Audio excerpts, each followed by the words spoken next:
First of all, a very good evening to all of you, to all the participants, and my apologies for delaying the session because of some unforeseen circumstances. But now I'm back trying to get back to my form, and something which I would be talking about is exactly related to what I just did in the last 5 to 10 minutes.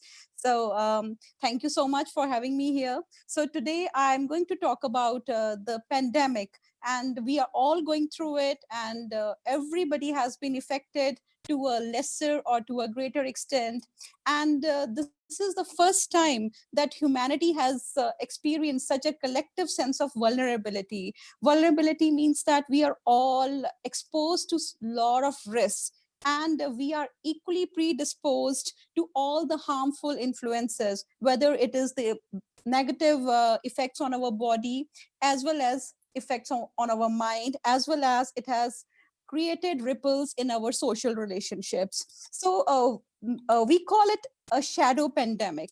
Pandemic is definitely there, but within that pandemic, there's another epidemic, which not everybody is talking about, but which is very relevant to the humanity. And this is the epidemic of mental health problems, which have already arisen, and the world is witnessing, India is witnessing, and all population, whether it is the population of the young, population of the children, and the senior citizens, they have all gone through it, and we have all borne the heat of this issue. And if you see the statistics of mental health cases in India in the last 3-4 months, they have risen. And so many people are reporting to the practitioners with symptoms of depression, anxiety, and a lot of suicides have been committed during this pandemic. The pandemic-related suicides are nearly 400, because suddenly the life has been thrown out of gear. Sudden changes have come into people's lives, something which we were never prepared for. All of a sudden, the lifestyles have changed, our way of working has changed, our socializing has changed, and the entire life is now on online mode, and it has affected a lot of people.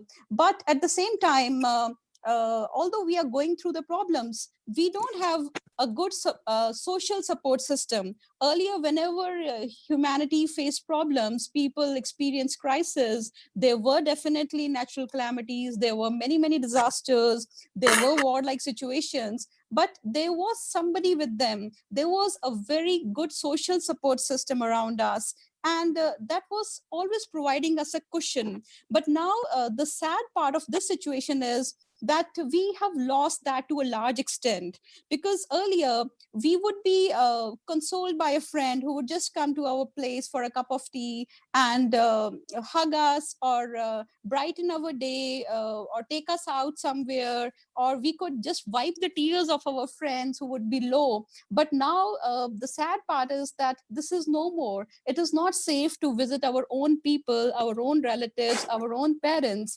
and the entire way in which human beings, they are relating with each other, that has also changed. So sudden loss of livelihood, sudden changes in employment, sudden changes in the social structure, the way we are handling our grief, the way we are handling our happiness, that has entirely changed. And the biggest, of course, as I said earlier, it has affected everybody, but there is certain segment of society, there is some population which is more vulnerable, or who have been affected by this the sudden change to a very large extent. And they are the people who are living alone, the people who are living alone, or people who are single parents, or the people who are the single carers. They have been affected in multifold ways, because it's so difficult to be alone and not to go out. Because I'm talking from the perspective of India, where the lockdown was not a very soft lockdown. It was a very aggressive lockdown, which meant curfews. So people could not even visit their closest friends, and they were not even allowed to go out on the roads. And if they happened to go out on the roads for their small basic necessities, they were being brutally treated by the police. So the lockdown, or this pandemic or corona, the whole thing, it became into a law and order situation. It was a medical problem, it was a health problem, but it changed into a law and order situation for people, and people who were lonely, who were single, who were looking after the kids all alone. And suddenly there were many people who had to take care of the senior people, because everything was changed. There were children who were in the hostels, they came down to the parents, and so there was something which we were never prepared for. So that has exploded the mental health situations, because there's no support around them, nobody to help them. If we talk about India, earlier there were many families who had domestic helps, there were people to help them in their daily chores, helping them in cleaning, in cooking. So suddenly there was nobody to take care of them, especially for the old people. There are many people who are now retired, and they are just relying on the household helps and maids. They are doing work for them. So suddenly there was nobody to care for them. So this particular population of society is definitely more vulnerable to mental health problems than the senior citizens and the youth. Suddenly being lonely, nobody, not being able to go out for your even daily walks or your daily routines, like going to Gurdwara, going to Mandir, or just sitting in the park. That was totally banned here in India, and people were just confined to their homes. And most of the homes, they're not so big, they're not so spacious that people can enjoy life indoors. So it was a big problem. Then the youth especially, they are also very vulnerable, because youth, it's the time for them to think about their career, to plan what they're going to do next in the next academic session, and they're used to their own boisterous lifestyles, partying, going out. So this is one population again which is very vulnerable. Then the biggest threat is for the people who already have some pre-existing psychiatric disorders. So there are people, and if I talk about India, the WHO is saying that India is the most depressed country in the world, and we have the maximum cases of depression. And amongst the young, India has the highest number of suicides in the world. So people who have pre-existing mental health problems, so for them, going out in the routine life, in the normal life, it was like a kind of a balm for them. It was helping them in some way, where they would just go and have their normal day, and they would feel some relief from the problems. So this again has been compounded by the situation where there were some people who were taking some therapies, they were visiting doctors, but suddenly all that was inaccessible. And if you see the doctors in India during that particular period, it was a very dark period where the private practitioners, they were not opening their OPDs. And then the government had to intervene and tell them that you have to do your duties as doctors. You just can't run away from it. And then the biggest threat which we have seen in India, especially for women, there have been a sudden rise in the number of domestic abuse cases. So very, very stressful situation for those people who are living in close proximity with their abuser, whether it's an abusive husband or abusive children. So there are senior citizens who have been abused by their own children. A lot of domestic violence has taken place, especially even children also. And there have been cases of increased child sexual abuse as well. So these are the vulnerable population which need some help. And we foresee a rise in the mental health problems in the coming times. And already we are witnessing it. The helplines are busy, and so many people, they are calling to the doctors. Of course, we have floated helplines for mental health care and all. But if we talk about the treatment gap, it is enormous in India. There are so many people who need mental health care and support, but we are not ready with that. We don't have the adequate number of trained professionals who can help them, who can deliver, or who can just provide them some basic help. The next one, please. Right. So as I suggested earlier, so there are some things, certain situations, they lay the ground for developing mental health disorders in the coming times. So there are people who are getting paranoid because now they have suddenly nothing to do. There are dull, empty routines. Life is lonely. And of course, it is more lonely for the extroverts. If you talk about the personality patterns, the people who love company, who love being with others, who like to be associated with others, laugh around, joke around, it is especially dull for them. And then there's a lot of paranoia about fear of infection. So people are just becoming xenophobic. They're just staying away. They are nobody's greeting even. I've seen people, the neighbors living in the same buildings, many of them, they don't even greet each other because they feel that they might just catch an infection. And this whole pandemic, that has laid bare a very darkest part of personality, a very, as they say, the crisis reveals character. We have seen the humanity going to the rock bottom, where the families themselves, once somebody was diagnosed with COVID, that person was totally abandoned, to the point that even the last rites were not conducted by the family members. So there's a lot of stigma attached to the whole this infection, which shouldn't have been. This whole thing has become so stigmatized. And it's not, people are more afraid to go to the doctor, to get themselves tested, because they think that once they're diagnosed with corona, once they get a positive result of corona, then everybody's going to shun them. So there's a lot of fear, not just for the medical fear, for the fear of infection of all their bodies going through, but the entire reprimands, the social reactions, the way they are going to be ostracized. So because of this, people are becoming paranoid of each other and stopped communicating with each other, stopped talking to each other, that lest that I might not catch infection from this person, so I should not even get involved with this person at all. So they just don't want any socializing, even with their closest associates, which are, of course, which can be considered safe. So as I was telling, this has again created an issue, or created a situation where we are waiting for the mental health bomb to blast in the coming times.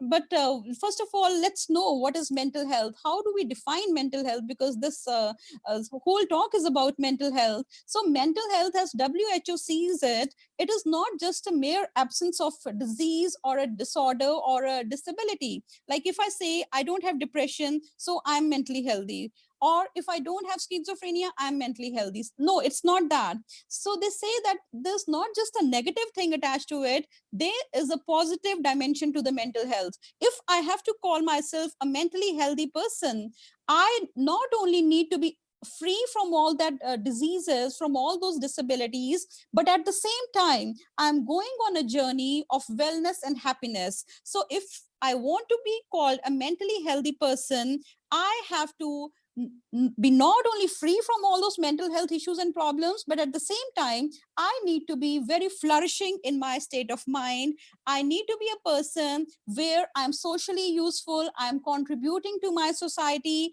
I'm enjoying a good emotional cycles, I am happy, I am productive, I am creative, and I can handle the day-to-day stresses of my life very easily and very comfortably, without bowing down to what the life is giving to me. So this is what we have to achieve. This is what we have to attain. So it is not just the absence of disease, but if we want to be called a mentally healthy person, we have to be on a journey where we become a better person day by day. We are stronger, we are better, we are more cheerful, we are more joyful, we are more productive, and we are doing more and more for our community, for our family, and our relationships, they are improving day by day. So this is basically the ideal situation where we want to go to. So it's not just escaping from the problems, but at the same time developing a mindset, developing a psychosocial environment, not just for ourselves, but for everybody around us, where everybody is in a win-win situation, where we are all enjoying a happy, healthy, and a harmonious life. The next one. Right. So when we talk about mental health issues, so as psychologists, like over the last many years and all that I have read and I have practiced and observed, the one thing, it comes down, why do we have mental health problems? So it most of the time, apart from your biological things and your the biochemistry, it's about your thoughts. So what we are feeding to ourselves, what we are thinking. So the way we are thinking, that is defining our mental health. And usually while viewing the world, we are wearing some lenses, and sometimes those lenses, they are distorted, they are not helping us, they are not allowing us to see the world in the right perspective.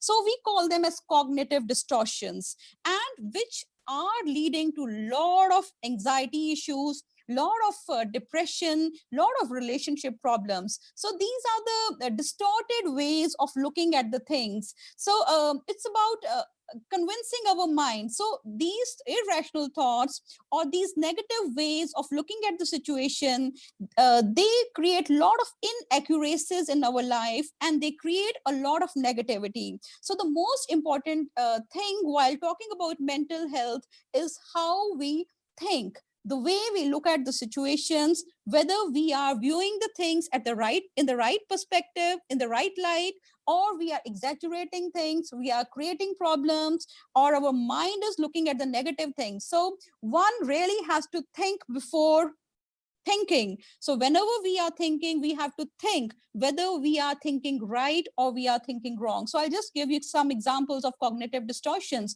which we normally do in our daily life.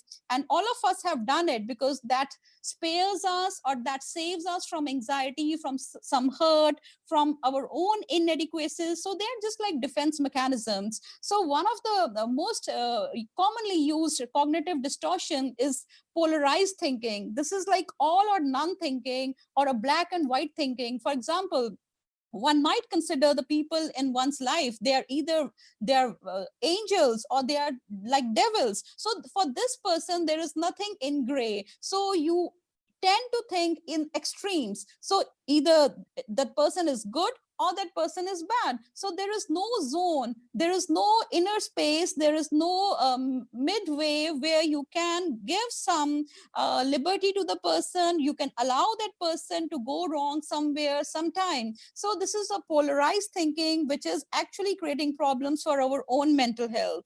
Then there's something which we very often do, is we overgeneralize. So if something has happened to us once, we try to generalize it to our entire life. If somebody or one person has hurt us, for example, like the most common example we give is, like, for example, if a woman has been cheated by one man, she would say all men are bad. So we are generalizing, we are overgeneralizing the things and not seeing the things in their specificity. Then there's something called catastrophizing, where we react, there's a hysterical overreaction to the thing. For example, you're waiting for a check and the check has not come. So the person will just have now just be on a train of negative thoughts, would catastrophize and will say, now everything is going to end. I will not be able to pay the rent. I'll be thrown out of the house, and this will happen and that will happen. So the person will just keep on catastrophizing the situation and not view the things in the right perspective. Then there's something called mental filtering. That is a tendency to ignore positives and focus exclusively on the negatives. We don't see the bright things. We just focus on the bad things about other people, that this person has done this to me, this person behaved like this to me. So always focusing on what was missing rather than what you got, what you attained. So our tendency is to look at the glass always as half empty. And there are certain should statements which are always creating problems for us in our relationships, like always thinking that everybody must love me, or I should succeed all the time, or I should be successful all the time, I should be the center of attention all the time, everybody must listen to me. So these are the wrong ways, because there's nobody in the world who can be loved by everybody. There'll always be people who hate you, there'll always be people who pull you down, there will be always be people around you in your own family who don't listen to you. So having these words, oughts, must, shoulds in our life, they actually create a lot of problem for us. Then there's something called emotional reasoning, in which, like, if I'm feeling this particular way, then I think probably this is the right way to, this is actually the truth. While you might be wrong, because sometimes while you are emotional, you cannot be very rational. But usually we end up concluding about things, about events, about people on the basis of our own emotions, on the basis of our own feelings. So all these things, they create problems in the way we relate to the other people, in the way we act, and the way we take decisions in our lives. So now, once you have these negative thoughts, of course we have it. We all have it. We all have weak moments. We all have moments where our perceptions are clouded, where we are not very fair, and we all know that we are not very fair. But still, there are people who just don't end it. We normal people, we try to put a full stop somewhere, and we next day we get up and say, okay, now enough is enough. But there are people who would be constantly in that frame of mind. So that being in that continuous state of negative thoughts, that creates a lot of mental health issues. So there are certain warning signs which we need to look into, either in ourselves or in our loved ones, the people whom we are working with, whom we are living with. So it's okay to have a bad day, it's okay to have bad mood, or a bad state of mind. But if one is continuously neglecting personal appearance and talking a lot about death, dying, or there's certain changes in personality, a person who was very bubbly, very cheerful, very vibrant earlier, suddenly he or she has become sad, gloomy, has started giving away the most prized possessions, the most loved articles. So we need to see those signs. So they might indicate that the person is losing out on the mental health, and the person shows signs like losing interest in activities which he or she earlier enjoyed, and there is now no sense of purpose in that person's life, or the person is very restless, very edgy, very anxious, and not sleeping properly, not able to concentrate on what is being said, what is being done. So these are the warning signs which we need to look for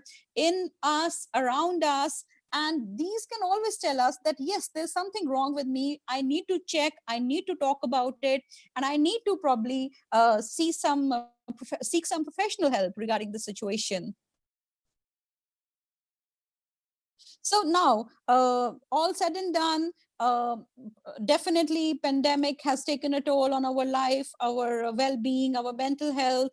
Now, what to do about it? How do we sail it? Now, this something which I'm going to, of course, I think most of you must have heard about it, but having a discussion on pandemic and having a discussion on tough times and not mentioning about this issue would be unfair. So as we all know that earlier times, the criteria for success was considered IQ, that if you have a high IQ or intelligence quotient, you are bound to be successful, you are bound to succeed in life. And that was your ability to do mathematics sums, how much grammar you know, how much vocabulary you know, how much marks you attain. So there was a time when IQ was considered a parameter of how successful would you be. Then there was a shift. There came a time when people started talking about EQ, that in order to be successful in life, it's only 50 or to 20% is IQ, and the rest is financial success, whether you will be able to go to the top leadership positions in your organization, or whether you will be able to have a wholesome, fulsome life, would be dependent upon your EQ, that is your emotional quotient, the way you are able to handle your emotions, the way you are able to handle the emotions of others, the way you understand yourself, the way you understand others, and how you relate to others, and how you are motivated even in the difficult times. So there was a time, then came a time when people were talking about SQ, that is your spiritual quotient, that if you want to be really happy, healthy in life, you need to have a meaning in life, a direction in life, a purpose in life. But now, over the last few decades, and which is something very meaningful, very relatable, is something called adversity quotient.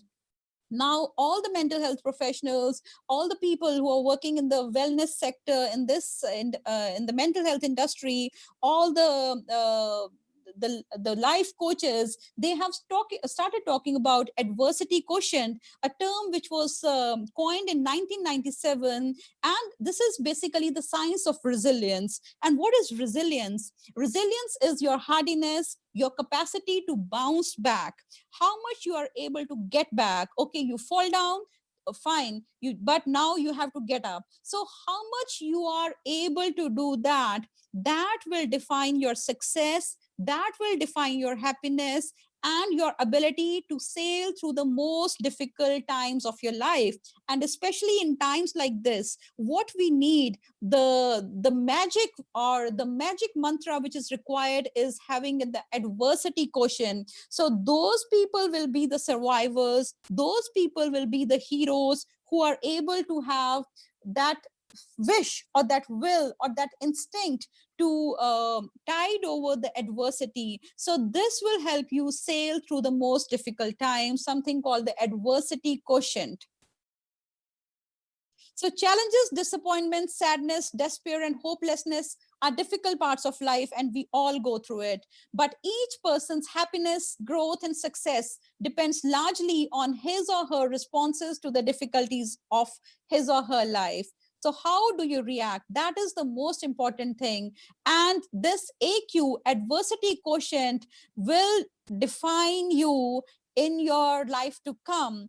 And at the same time, it will determine whether you give up, you become depressed, you become anxious, one becomes suicidal, or one just gives up, or he says, no, I can't take it anymore. So this is one cutting edge. This is the deciding factor now. All those who are able to nurture it, create AQ, or build up this particular personality factor, they are the people who are going to fight the circumstances. So what I said in the beginning, that what I'm going to talk about today in my presentation is what I did in the last when I had a power cut, and when everything went black. So that was a tough time where I decided, no, I just can't give up, I have to find a way, I have to face all of you. So the what you do, what you how you react in the most difficult circumstances, in the most challenging times, is your AQ.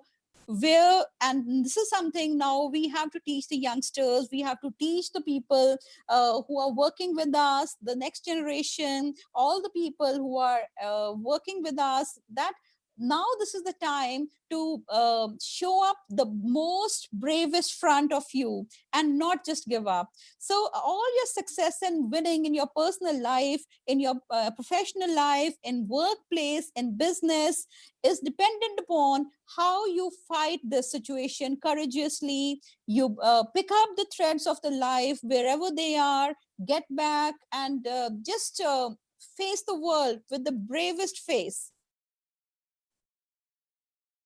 And here again, as I said earlier, it's all about thoughts, it's all about beliefs. And the key is changing your beliefs. So how do we develop AQ? Now that I have touched upon this topic, so how do we make sure that we are feeding our AQ? We are becoming stronger day by day in our capacity to fight adversity. So there are 4 steps. So one is seeing the problem, because most of the time we don't acknowledge that this thing is there. We are just trying to sweep it under the carpet. We are just playing ostrich. We don't see the elephant in the room. We just turn our eyes blind to the situation. So first of all, wherever the problem lies, whether it is in our finances, in our relationships, in our anything in our health, we have to see it eye to eye. You have to acknowledge that there is a problem. Then you take the ownership of the situation, that yes, the problem is there, but now I will now get back to it. I have to solve it. I just can't keep brooding about it. I just can't keep ruminating with negative thoughts, keep blaming people, keep blaming my seniors, keep blaming my family, my wife, my husband, my neighbors. So the problem has to be faced. Rather than having emotion focused coping, we need to have a problem focused coping. So here I need to talk about the ways we cope with our life circumstances. There are people who would just keep crying, or who would just keep saying that it was in the God's hand, it was the will of the God, it was the destiny. So they will just spoil the situation more by either drinking, or just overeating, or just crying, or getting hysterical, being aggressive. They don't see the problem eye to eye, that no, okay, fine, the situation is here, but now I have to find a way. I have to find solutions to the problem. And then developing your action plan. This is my way, this is my modus operandi, or this is my step by step approach to solve this particular problem. And then you execute the change. So it is all about taking the control in your hand and not giving up. At least try. That is what we all can do, and not just getting submerged, or getting under the pressure of the problem. Anybody who just gives up, definitely it's a guaranteed failure, but at least we can try. And this is what we have to instill in the young generation, in all the people around us, that yes, we have to get up, we have to look into the eye of the problem and try to find a solution to the problem. Right. So again, I would like to mention something about positive psychology, how positive psychology can be used for having a very good mental health, in improving our quality of life. So positive psychology is a discipline or a branch of psychology which is always talking about how we maximize human potential. So even if we have the worst of circumstances, even if we have the roughest of life situations, or the most difficult and the most challenging terrain of life we are into, the everything is against you, the world is against you, your own people have betrayed you, or you never expected all that. But now, as a person who is practicing positive psychology, we always say, okay, fine, given everything is against us, but now from here, where do we go? So rather than focusing on what's wrong, we have to think what's right. Where do we still have the strengths? Where we still have the blessings in our life? And our approach as a positive psychologist is helping the person finding out what doesn't work to what works. Okay, given that everything is against you, you have lost everything, but still find that silver lining, find that ray of hope in your life, which is still there, which you still can use, which you can still bank upon. And the aim has to flourish. So given that you have lost everything, but there's always something and something where you can still try to rebuild your life. So this approach has to be inculcated. And with something called PERMA model, as positive psychologists, we are using this a lot in our practice, in our whenever we are dealing with cases. So it talks about, first of all, the PERMA model has a P, which talks about positive emotions and positive experiences. So it's about creating an aura of happiness around you, laughing, smiling, being in the company of positive people, staying away from negative people, and having positive experiences, like doing something for others, doing an act of kindness, helping a child, helping an old people. So trying to make a little difference. So when you do those small little acts of kindness, definitely you are brightening your own life.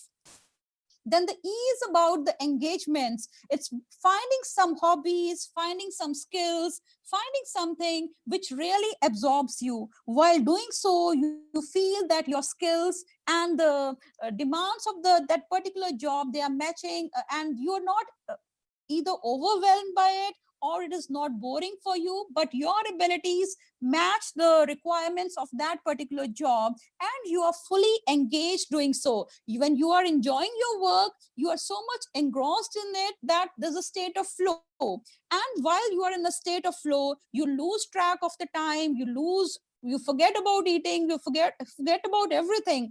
And the people, if you talk about the most success to the most successful people, that what was the most happiest time of your life, they would talk about a time when they were so busy developing some software or painting some exhibition or writing their research thesis. So try to find activities that engross you and which are able to harness your energy, because once you are busy in that, you are the happiest one. The busiest man is the happiest man. And the R is about relationships, finding the relationships which are actually meaningful, spending time with the people and being near those people or getting connected to those people whom you actually want to. Or it is not just only for the social pressures, but those people who actually make you happy, and there is a meaning in that relationships. It could be any relationship, it could be even your relationship with your own self or the relationship with your spiritual guru. But it is not just about people pleasing or trying to create situations where you are flattering or you're just going away from your real self. So having at least one or two those nurturant, those positive relationships in your life and being connected to them on a daily basis. Like just yesterday only, I was reading about the concept of gratitude call. So it's, if you are thankful to somebody who has done something for you ever in your life,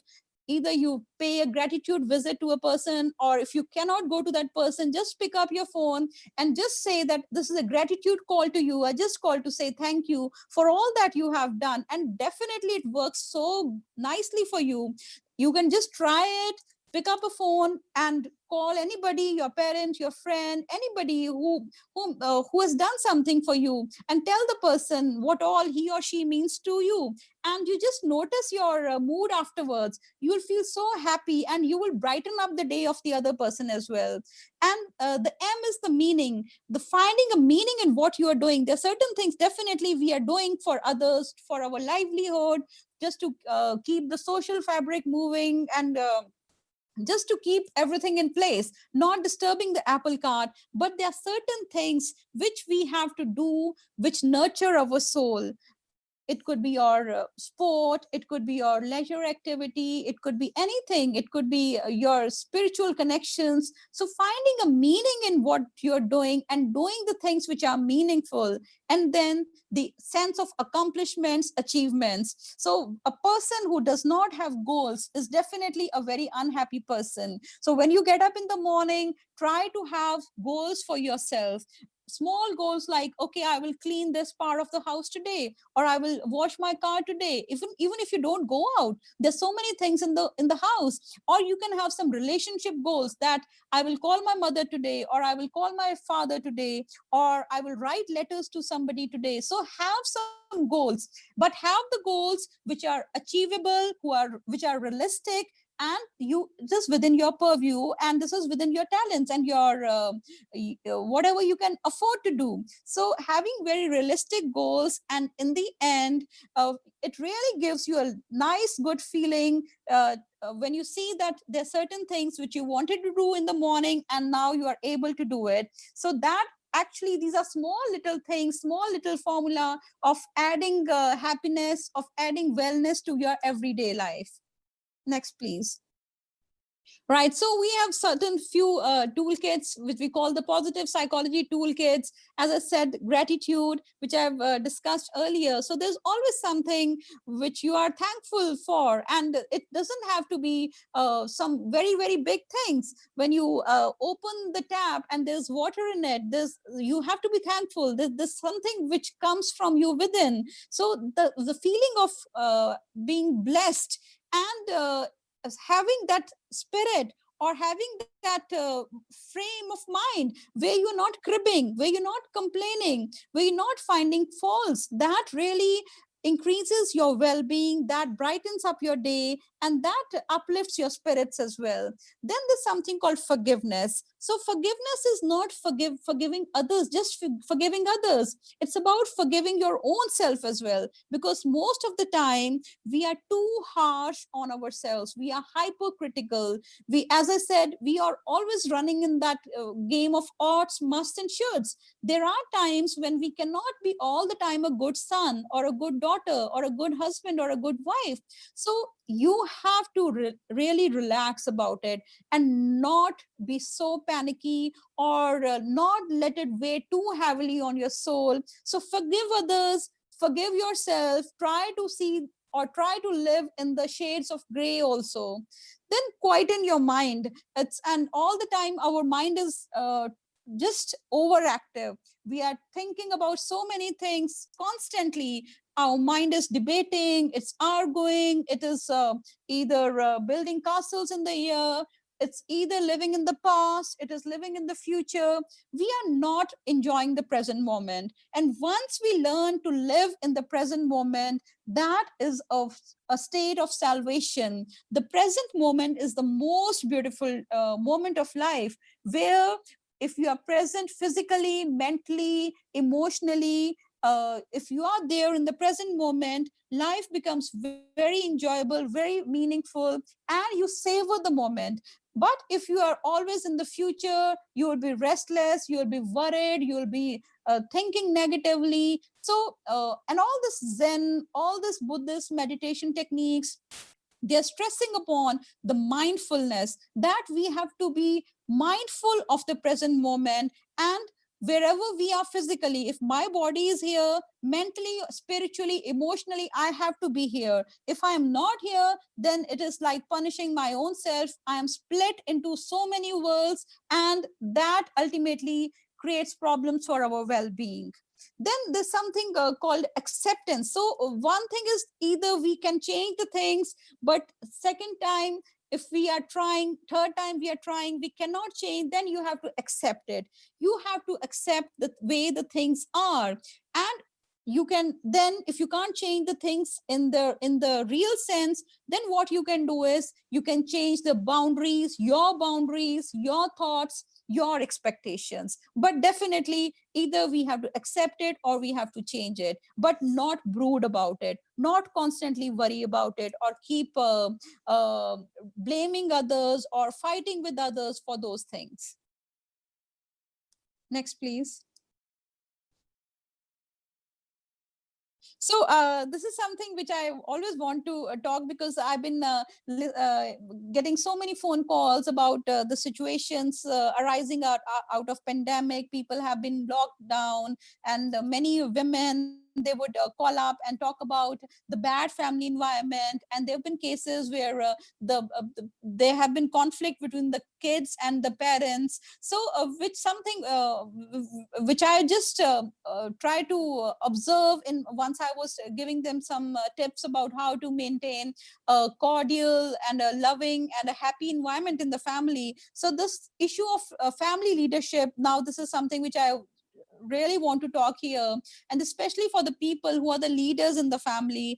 And it is coming out of my own observations, my own practice, that the person who is the head of the family, the person, or usually it is a male member in Punjabi families, the oldest male member. So a lot depends upon that person. If you are a good leader, you can lead any negative situation into a positive one, and you can inspire others.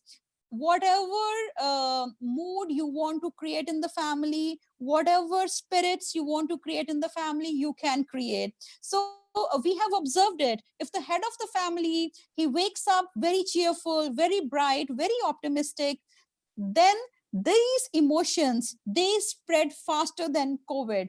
They are so infectious, they are so contagious.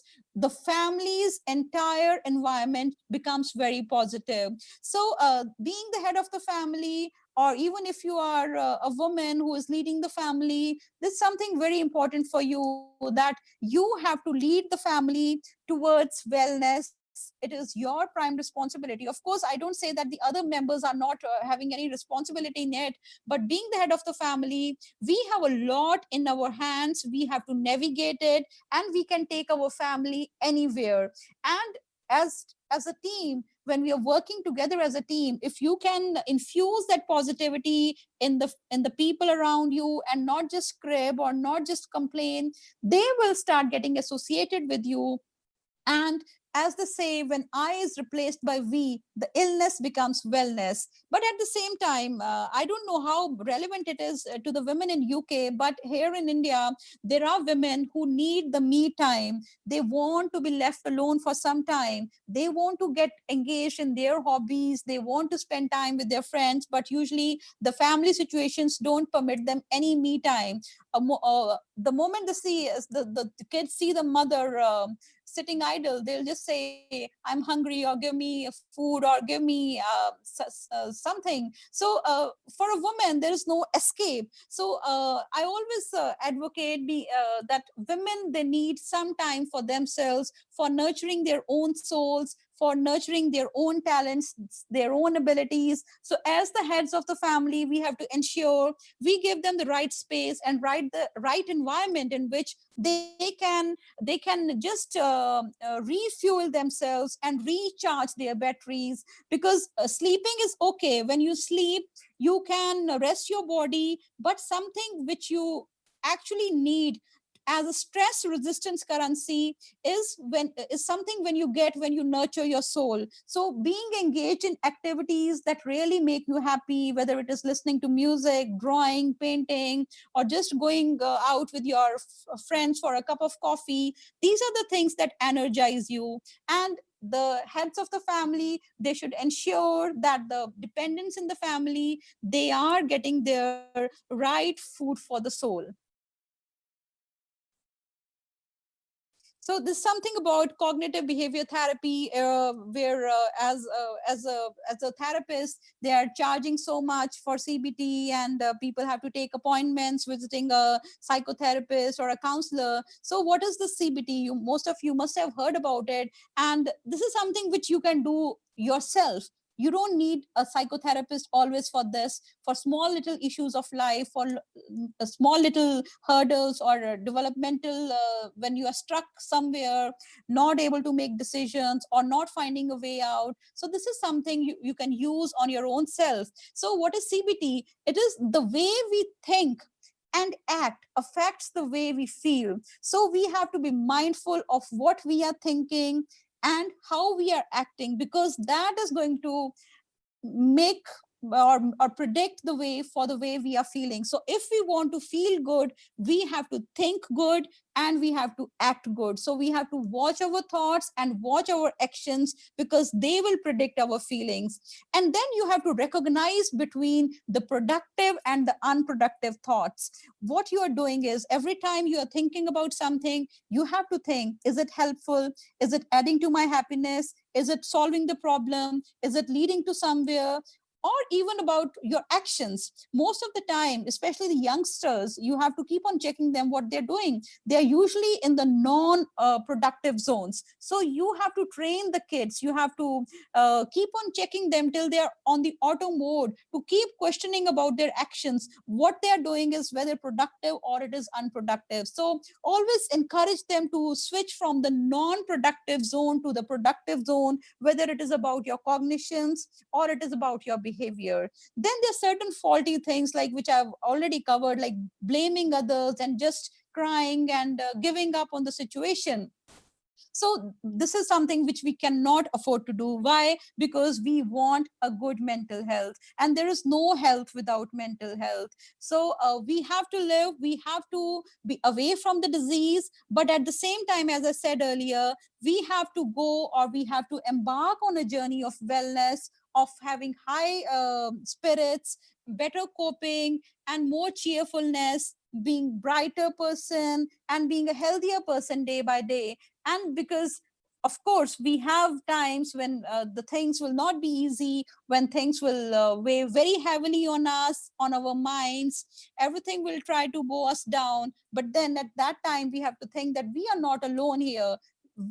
everybody else we are in the same ocean. Of course, as they say, the boats might be different, but the ocean is the same. Somebody might be in a cruise ship, somebody might be in a situation where there is no oars, or somebody's boat might be leaking, but the storm is the same for everybody, and we have to get up because we are not alone. And these adversities, they make us better person, they make us stronger day by day. And if you want to actually be strong, if you want to be want that you have to be a better person day by day, one has to go through the adversities, because until and unless you see those bad times and you sail through those bad times, you cannot be a good sailor. So that's it. Thank you. And over to all of you for your questions. Great. Thank you. Thank you very much, Damanjit. That was really, really quite enlightening talk. And actually, this idea of positive psychology, I guess it can be summed up by the Punjabi term "chardi kala." Yes, so, definitely. Great. Really wonderful talk there. Right now, so if anyone would like to ask a question, please either try and put your hand up, okay? And then, okay, Gurdeep Korchada, you have a question. So if you can unmute and ask your question, please. Oops. Gurdeep Kaur, I think you had a question. Okay, it does. Yes, yes, good. Can you all hear me? Yes. Yes, I can. Okay. I can. Thank you very much for the excellent presentation and the talk. And as our listener has just said, Bhupinder, that our Sikh belief in Chardi Kala and our Bani certainly teaches us that. And if we believe in that, we will arise and overcome a lot of our problems. One comment that I would like to make is that certainly this has also made us a lot stronger, the lockdown. We have found skills that we didn't know that we had. For example, a lot of people who couldn't cook before have certainly learned how to cook. People who were not interested in cleaning their houses have learned to clean. And so that way, you know, lots of wonderful skills. Zoom, for example, has been wonderful. None of us knew that kind of technology existed. So it certainly taught us a lot of things as well, which is the positive aspect of lockdown. Thank you. Okay. Is there someone else? If you put your hand up, I can try and... Okay. And Indraji, if you can unmute and ask your question. Yeah. Can you hear me? Yes. Yes, I can. We can. Yeah. My question is this. You said that India is one of the most depressed countries in the world. This is very shocking to me to hear this, particularly when you have a joint family system in India. And why it is this? Thank you for your question. Mental health has a lot to do with the economy. And as we see the economy of the country, the employment, the unemployment rates, especially amongst the people in the rural sectors, and particularly amongst the women in the rural areas, this high unemployment and economy and mental health, they are related. They are just positively correlated with each other.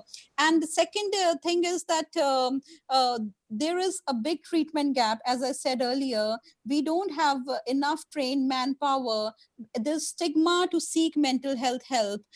It's very easy to go to a doctor and say that I have a fracture, and the entire village will come and ask you about your health, how you're feeling.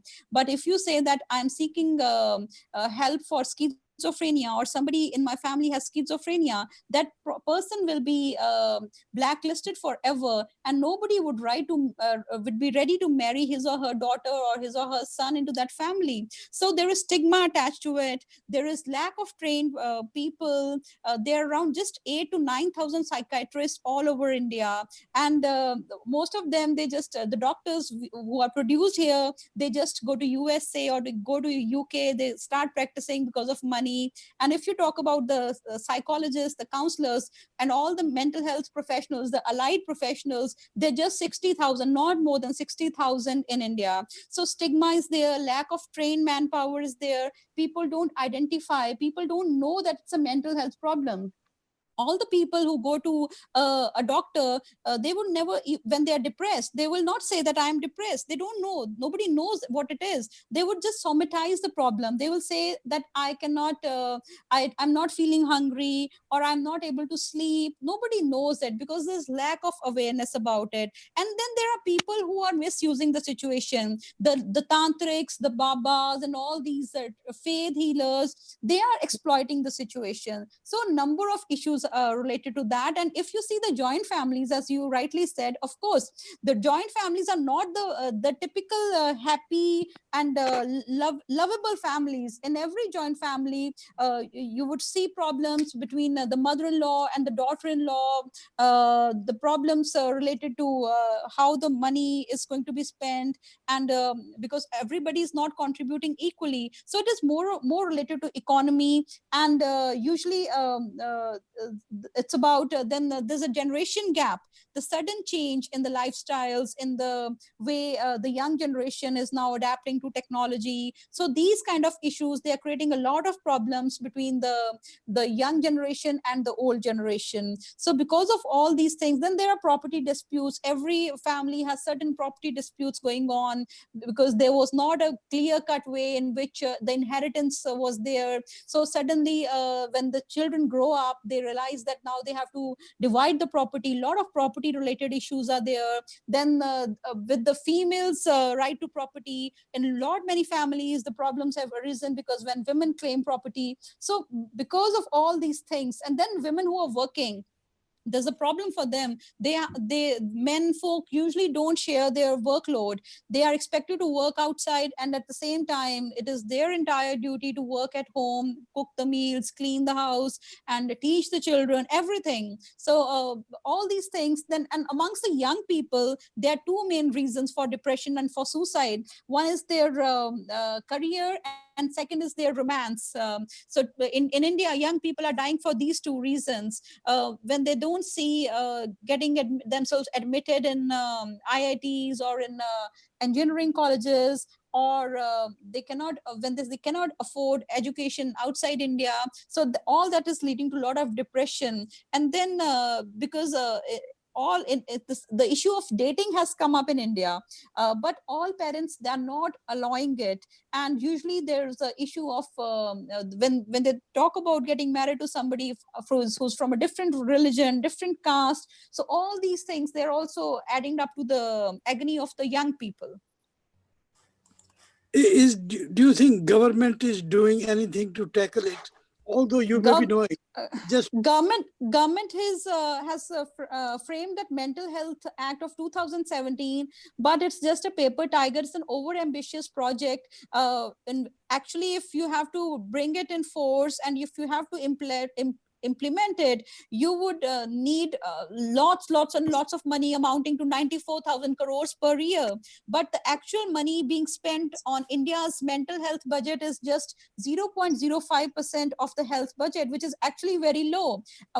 Our entire spending is on defense. Of course, it is necessity, but the healthcare sector is not getting the adequate funding. And recently there were statistics which were saying that the average money per year which is being spent on a person with mental health problem is just 33 paise per year. And the total amount of money which was spent on India's mental health problems, or in mental health area, that was equivalent to 1 day foreign trip of Narendra Modi. So government is just putting it on paper, but in actual practice, it is not there. Great. Thank you very much. I think it's getting very late for you there in India. And it's really been a very fascinating talk today. And I really want to thank you on behalf of the Pothohar Association. And just to remind everyone that we'll be running further lectures in the next few weeks. Please do watch them on YouTube and remember to subscribe as well. So thank you all very much for attending, and thank you once again, Damanjit. Thank you. Thank you. Okay. Good night to all of you. Right. Thank you very much. Thank you. Brilliant. Bye. Bye.